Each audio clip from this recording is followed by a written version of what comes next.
Dad, where's the money from Grandma's account? His eyes didn't flicker, not once.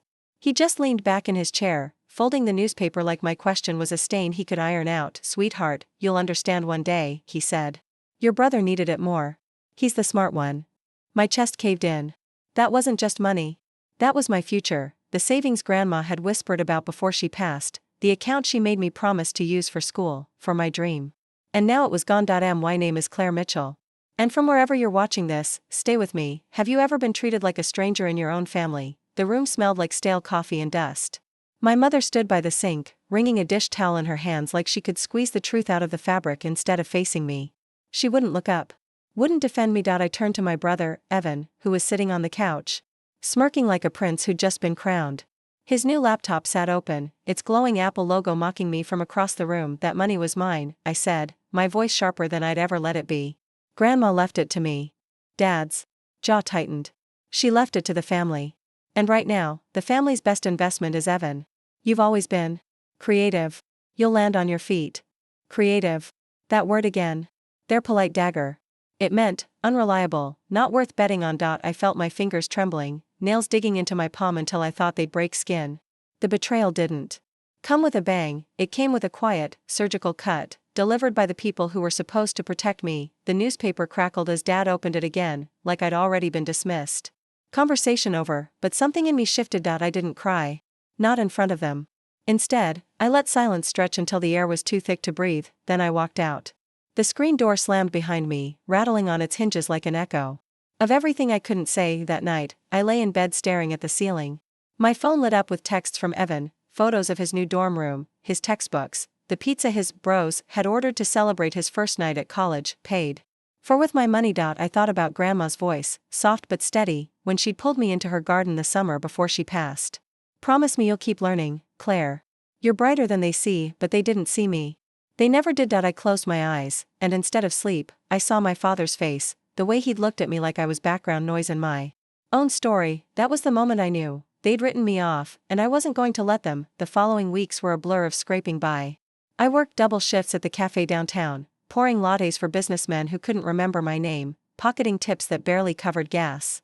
Every dollar felt like stolen time. I watched my friends post pictures in lecture halls, their laptops glowing, notebooks spread across shiny desks. Meanwhile, I came home smelling like burnt espresso and fryer oil, collapsing onto a mattress that sagged in the middle. One night, after closing, I was mopping the floor when my manager, Kelly, tossed me a brochure. You ever think about night classes? She asked. Community college is cheaper. Not glamorous, but it's something. The brochure was wrinkled, edges soft from being stuffed in a drawer. But when I held it, I felt something strange, possibility. That night, under the flickering light of my bedroom lamp, I filled out the application. Not because I believed my parents were wrong, but because I needed to prove it to myself. I could feel Grandma's voice at the back of my mind, like a steady hand between my shoulder blades. Keep learning, but here's the thing about betrayal, it doesn't just wound you, it fuels you. Every shift I picked up, every hour I studied after work, every cup of coffee I poured, it all became fuel. I didn't tell my parents. Didn't tell anyone. Why should I? They'd already chosen who was worth betting on. So I bet on myself. The first time I held my acceptance letter, I didn't smile. I didn't cry. I just folded it carefully, slid it into a drawer, and whispered into the dark, this is mine. Not yours. The world outside kept spinning, Evan sending home photos of his fraternity parties, my father bragging to neighbors about his boy at state, my mother smiling faintly like she'd been carved into silence, but inside me, something had been set in motion, not revenge. Not yet, just a seed, and every day they dismissed me, ignored me, or forgot I existed. That seed grew roots. I wish I could tell you I was noble, that I didn't care what they thought. But the truth? Every time I saw my dad's proud grin when Evan called home, it cut deeper. Every time my mother sighed and said, you'll understand one day, it burned hotter, until one night, while sitting on the bus after class, my notebook heavy in my lap, I caught my reflection in the window. Tired eyes, calloused hands. But underneath it, fire. That's when I whispered to my reflection, the city lights streaking past like falling stars, you're going to make them choke on their words. And I meant it, because betrayal doesn't break everyone. Sometimes it builds an entirely new weapon, and I was ready to sharpen mine. The first semester nearly killed me. I'd work from 7 in the morning until 3, grab a granola bar from the cafe counter, then drive across town to make my night classes. I'd get home after 10, shoes sticky from spilled syrup, brain pulsing from lectures on business law and accounting. My father never asked where I disappeared every evening. My mother did once, half-heartedly, while drying dishes. Out with friends, she asked. I just said, something like that. She nodded, as if that was enough. They never pushed for details. Why would they? They thought they knew how my story ended. The truth was, community college didn't feel like scraps to me. It felt like oxygen. The fluorescent lights, the cracked linoleum, the vending machines that swallowed your change, it was all mine. Every textbook I bought secondhand, every notebook I filled, every exam I crammed for at 2 a.m, it was proof. Proof I wasn't the disposable daughter they believed I was, but the thing about building a secret life is that it's heavy. I'd sneak out with my laptop to study in the back room after midnight, pages highlighted until the ink bled. My father would walk past me in the mornings, muttering about how I looked tired, without once asking why. Evan, on the other hand, was thriving. His social media was a parade of frat parties, football games, weekend trips funded by money I could have used to survive. Dad reposted everything, his captions dripping with pride. My boy. Future engineer, that phrase cut the deepest. Future engineer, like I was nothing. The night it snapped, I was writing a paper on financial ethics when my phone buzzed. Evan had sent a group text, our parents included, showing off the new car Dad had bought him. She's a beauty, huh? He wrote. I stared at the photo. A shiny black Mustang. Probably $25,000, maybe more. My tuition that semester had been just under $1,200. I'd worked nearly 80 hours a week to cover it, and there was Evan, grinning next to his new car, beer in one hand, keys in the other. My father's reply landed like a hammer. Proud of you, son. You deserve it. No one noticed I didn't respond. I didn't sleep that night. I just sat at my desk, fists clenched, repeating the words in my head, you'll understand one day. He's the smart one. The truth settled over me like a second skin. They weren't just blind. They didn't care if I succeeded at all, and that realization did something dangerous. It freed me. From that night on, I stopped looking for their approval. Every late night, every missed holiday, every time I pushed my body until it shook, it wasn't to prove myself to them anymore. It was for me, but I wasn't naive. I knew money could break me if I wasn't careful. So I saved every cent, stashed cash in envelopes under my mattress, sold old clothes online, took tutoring gigs for freshman math students who couldn't balance equations to save their lives. When people asked why I was working so hard, I smiled. I've got plans. And I did. By the end of that year, I had enough credits to transfer. My professors had written glowing recommendations, impressed with my stubbornness, my refusal to quit. One night, after class, my professor, Dr. Myers, pulled me aside. You ever thought about applying for scholarships? She asked. I laughed. Bitter. My parents don't really invest in me. She shook her head. I didn't ask about them. I asked about you. You've got the grit schools are desperate for.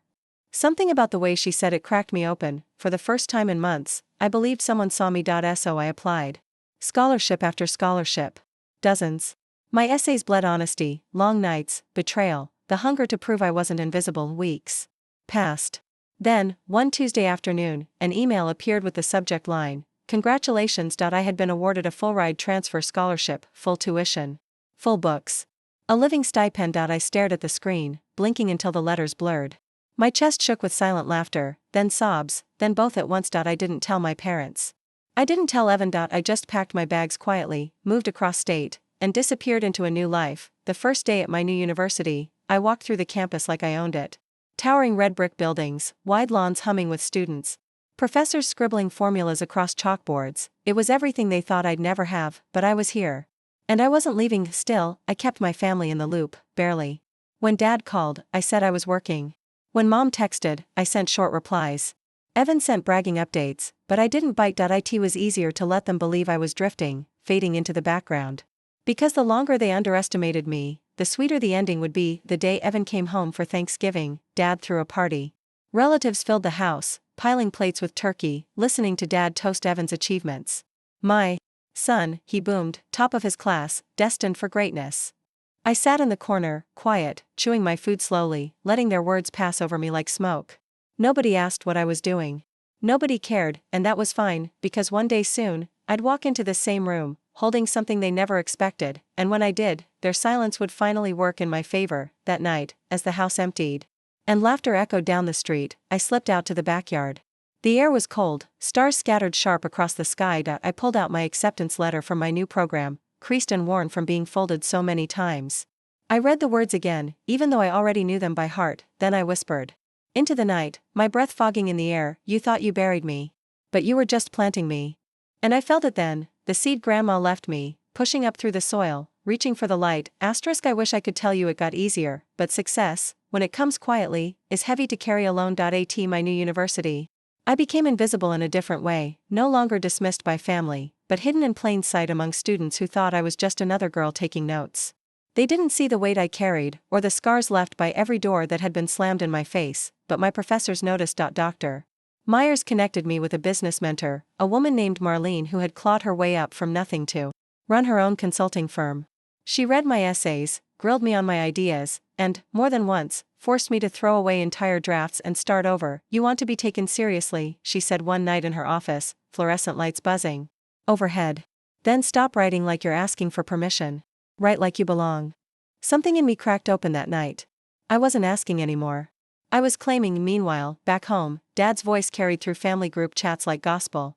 Every week, another story about Evan, the internship, the dean's list, the leadership role in his fraternity. Each text, each boast, was like another brick stacked on my shoulders, but I carried it. Because every day, I was building something they didn't know existed. The moment that shifted everything happened on a rainy Tuesday.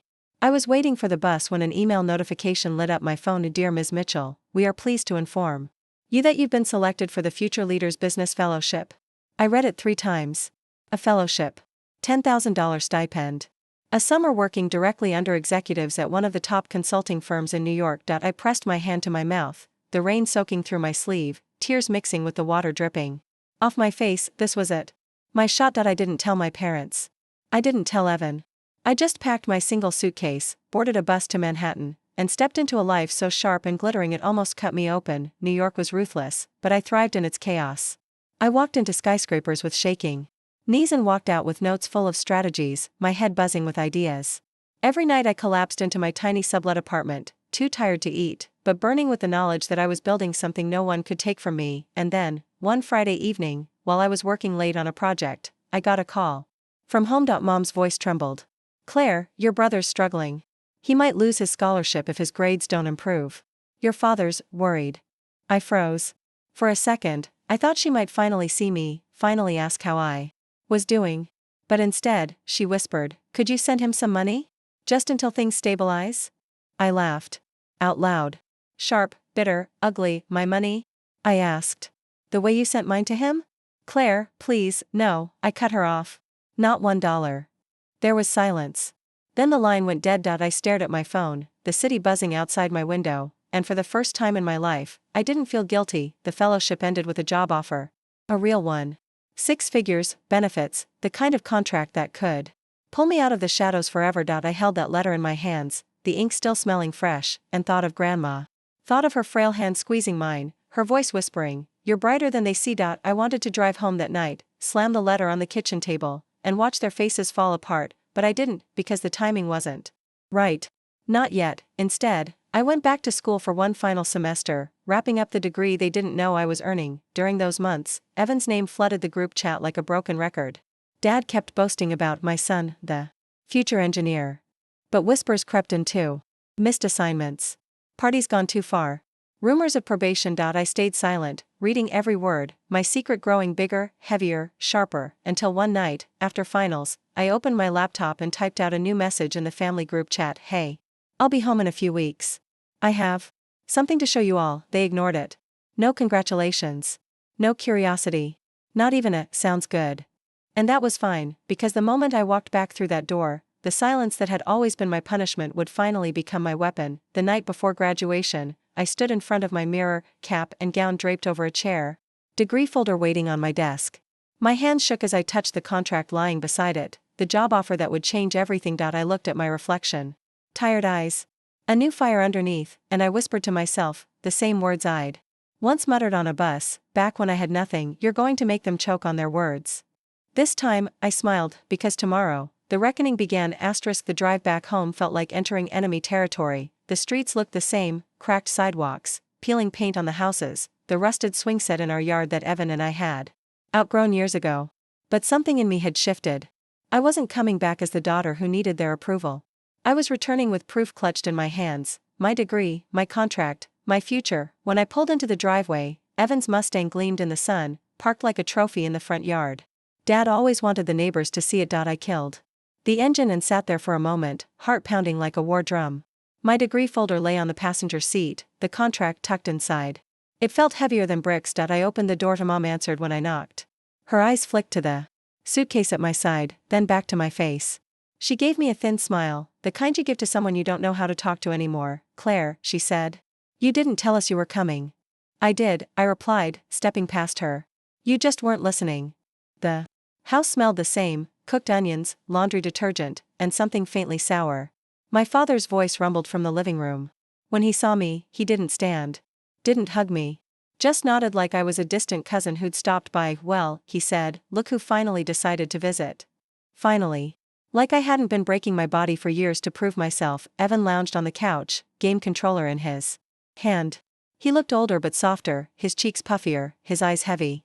He smirked when he saw me. Surprised you could afford gas to get here, he said. I didn't rise to it. Not yet. Dinner was a performance. Dad talked about Evan's classes, his networking, his plans for graduate school. Mom asked Evan gentle questions about his friends, his health, his future. No one asked about me. I let their words swirl around me, the clink of silverware sharp in my ears, my pulse hammering in my throat. When the plates were cleared, I finally spoke. I brought something. The room stilled. Dad raised an eyebrow, unimpressed. Oh? I reached into my bag and pulled out the degree folder. Laid it flat on the table. The gold seal caught the light. Evan laughed. What's that? Some certificate from your cafe job? I ignored him. Opened the folder. The words stared back in black ink. Bachelor of Science in Business Administration, *. Mom's lips parted. Dad's jaw tightened. I didn't stop.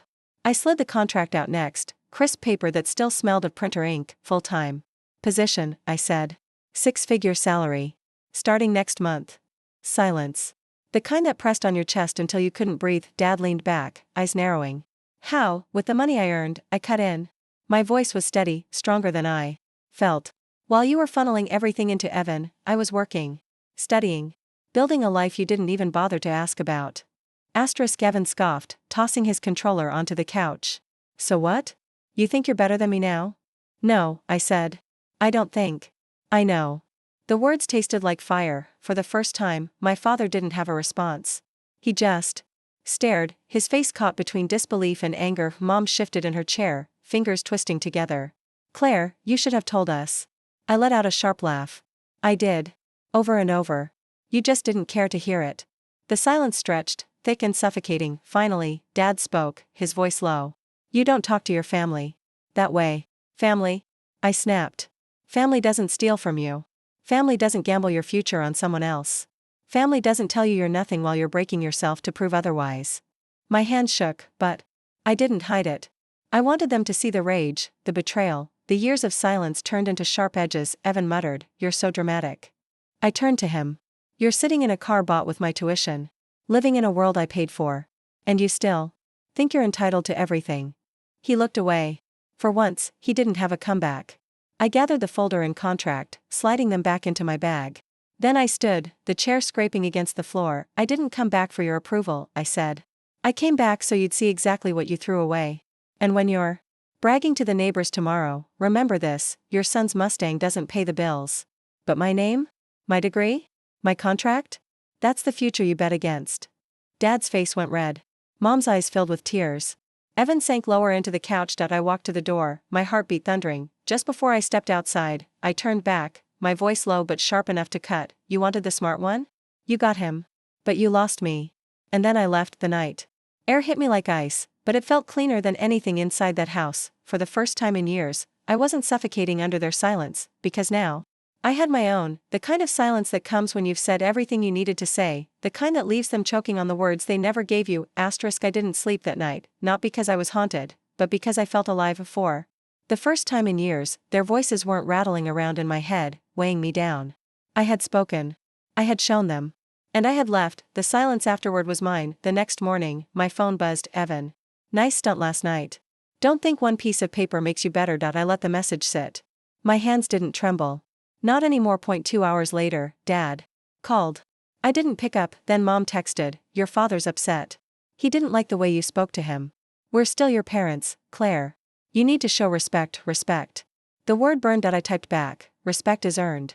And you've lost mine. I hit send, and for the first time, I didn't care about the consequences. Back in the city, my life moved fast. My first weeks at the firm were brutal: late nights, high-stakes meetings, deadlines that could crush you if you blinked. But I thrived. Every time someone handed me a problem, I broke it down.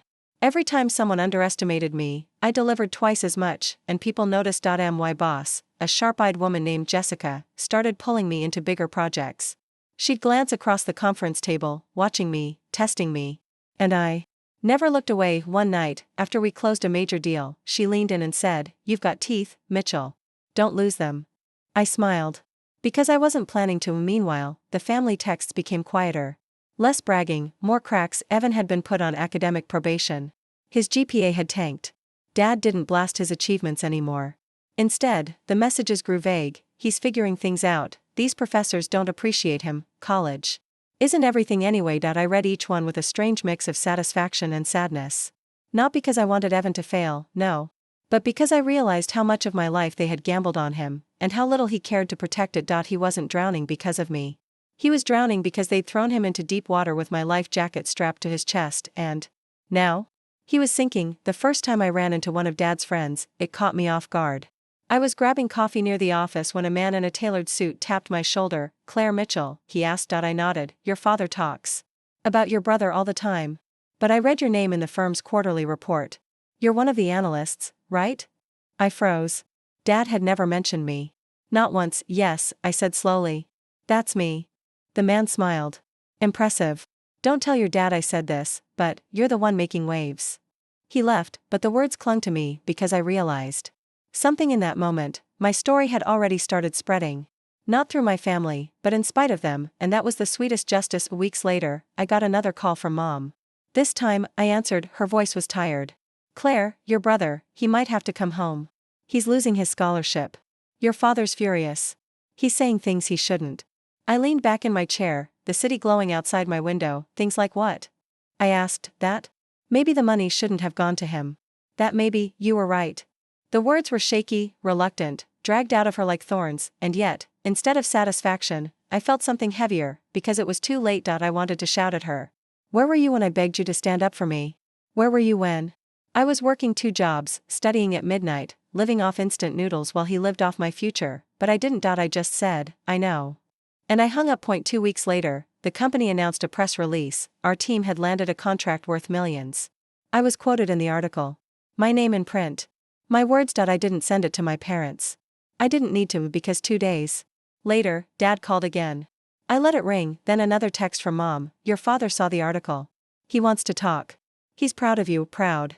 The word landed like a knife, sharp with irony. Now that the world had validated me, suddenly I was worth claiming, but I didn't belong to them anymore. That night, I sat on my balcony, contract papers spread across my lap.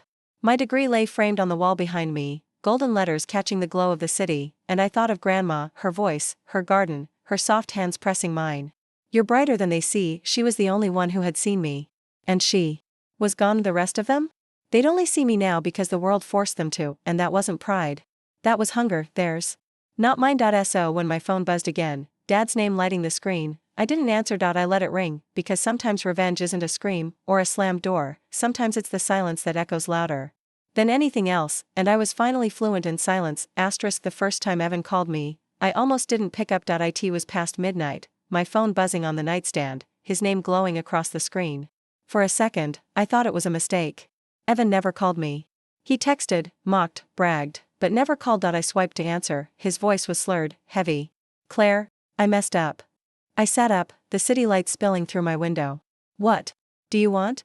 I failed out. "They kicked me out. Dad's losing his mind. Mom's crying every night." His words came in gasps, like he couldn't catch his breath. They said I ruined everything. That I wasted it." The silence that followed wasn't mine this time. It was his. Crumbling, and for a moment, I felt something I didn't expect. Not triumph. Not victory, pity, because Evan wasn't just their golden boy. He was their scapegoat now. The next morning, Mom called, her voice cracked. "Claire, please. Come home. Your father won't listen to me. Evans, he's not well."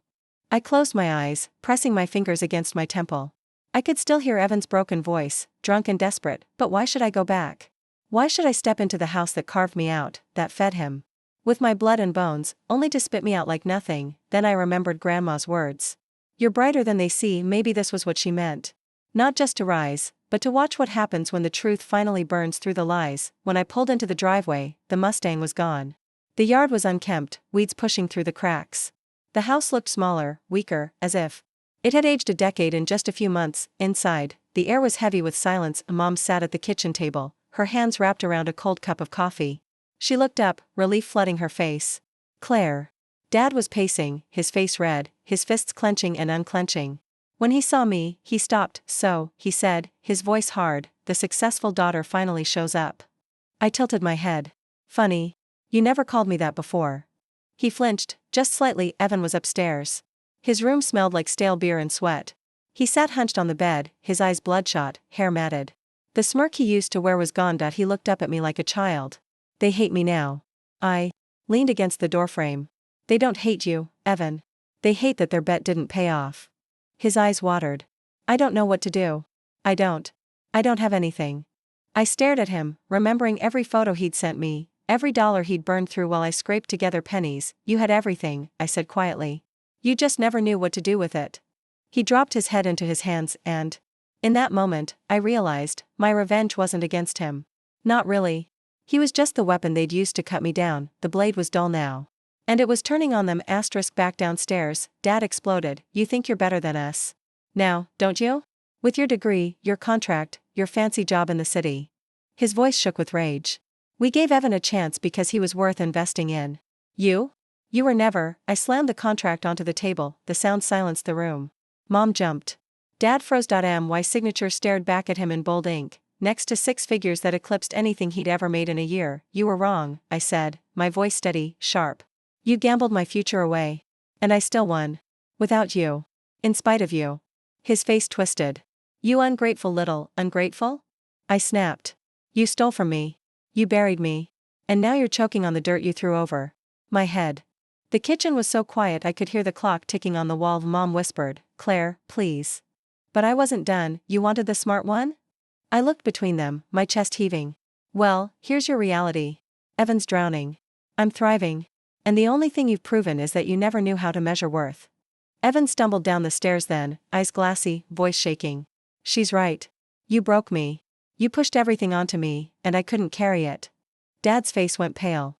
Mom covered her mouth, tears spilling down her cheeks. For the first time, the family myth cracked open, and all the rot spilled out. I picked up my contract and slid it back into my bag. Then I looked at them, Dad trembling, Mom crying, Evan collapsing into himself. This house, I said softly, was supposed to be a family. But it was never that. It was a bet. A gamble. And you lost. I turned to leave, but before I stepped outside, I added one final cut. Don't call me again. I'm not your daughter anymore. I'm what you tried to bury. And I grew without you. The door slammed behind me. The night air was cold, sharp against my skin, but for the first time, I felt free, not just from their silence, but from their entire story, because they didn't own me anymore. I owned myself. The day my name went live in the press release, I knew things had shifted forever. Claire Morgan signs contract with Orion Systems, annual salary package of $210,000 plus signing bonus. My photo, standing in front of their glass tower, was plastered across LinkedIn and news outlets that specialized in industry talent. My inbox exploded. Recruiters, journalists, old classmates who once smirked when I couldn't afford new shoes. Everyone wanted to be connected now, and for the first time, my name wasn't an afterthought. It was the headline. At work, they celebrated me with champagne. My manager, a sharp woman named Denise who reminded me of what resilience looked like, in high heels, pulled me aside. You don't just break ceilings, Claire. You turn them into glass dust. Her words lodged deep, like armor. Because I knew whose voices would try to cut me down when they saw the news, and I was ready for them. The first call came from Mom. Her voice was soft, shaky. Sweetheart, we saw the article. We're so proud of you. The word "we" tasted bitter in my ears. I stayed silent long enough for her to stumble. Your father, he didn't mean the things he said. He was just under pressure. And Evan, he's been going through a hard time. He needs you, Claire. We all do. There it was. Not pride. Not love. Need. I don't think you understand. I said slowly. I don't need you anymore. And I never will again. Her inhale was sharp, as though I had slapped her, but I didn't wait for her reply. I hung up. By the end of that week, Evan's spiral wasn't a secret anymore. He'd been arrested for a DUI. It was in the local paper, his mugshot staring out, his eyes hollow, the golden boy, cracked wide open. I didn't smile when I saw it. But I didn't cry either, because deep down, I knew, they had set him up to fall just as much as they set me up to fail, and now the whole town was watching their illusion burn. Then came the dinner. It was my company's annual gala, the kind of night with chandeliers and music so soft it felt like velvet against your skin. I wore a black dress that curved like power itself, my hair swept up, my shoulders bare. Halfway through the night, I saw them. My parents standing at the edge of the ballroom. Out of place. Out of breath. Out of excuses. I froze. How had they even gotten in? Then I realized, they hadn't. They were standing beyond the glass doors, outside in the cold, staring at me through the reflection of crystal lights. Dad's face was unreadable, pride twisted with bitterness. Mom's eyes shone wet, and for a moment, I felt like the girl at the kitchen table again, watching them pass the bread to Evan while I sat empty. But then Denise's hand slipped onto my shoulder. Ignore them. They don't belong in your story anymore. I nodded, and when the door swung shut, the reflection vanished. Still, the calls kept coming, voicemails piling up, Dad's voice growing more desperate, angrier. You think you're better than us now? You wouldn't have gotten anywhere without the values we gave you. Values. I almost laughed. The only thing they gave me was silence and a hunger so deep it turned into fire, and that fire was the reason. I stood on stages, signed contracts, carved out a name in steel and ink. Not them, never them. Evan reached out one last time. It was a letter, handwritten, shaky. Claire, I don't blame you for hating me. I blamed you for everything because it was easier than admitting I was drowning. Mom and Dad, they made me their dream, and I didn't know how to be anything else. But you became something real. Something they can't take credit for. Don't waste your life trying to save me. Just keep living. I held the letter in my hands for a long time, and for the first time in years, I didn't feel anger when I thought of him, just sorrow, because Evan was a mirror of everything they destroyed. When the bonus check hit my account, I wired $50,000, not to my family, but to set up a scholarship fund at my university, for students like me, the ones who were overlooked. The ones told they weren't worth investing in. The fund carried my name. Not his. Not theirs. Mine. And when the dean announced it at the awards ceremony, the crowd applauded, standing. For once, I stood in the light, and no one else's shadow touched me. Driving home that night, the moon hanging low and silver, I rolled down the window and let the wind whip through my hair. I wasn't angry anymore. I wasn't even seeking revenge, because the truth was, the best revenge wasn't fire or fury. It was success, and I had burned brighter than they ever imagined I could. The flames didn't consume me, they crowned me. The night of my keynote, the auditorium glowed with cameras and glass light. My name was on the banners, my face on the screen, and in the front row, my parents and Evan. The family who once buried me, now forced to watch me shine. I spoke clearly. Years ago, they took the money meant for me and gave it to my brother. They told me he was the smart one. But here I stand, with my degree, my contract, and my name built from nothing. Success isn't what you're given, it's what you fight for. The applause thundered. Cameras flashed. My parents shrank in their seats. Later, they tried to speak to me, pleading, excusing, reaching. I didn't stop, because they no longer owned my story. I did, and the best revenge wasn't anger. It was this moment, where they were silent, and I was undeniable.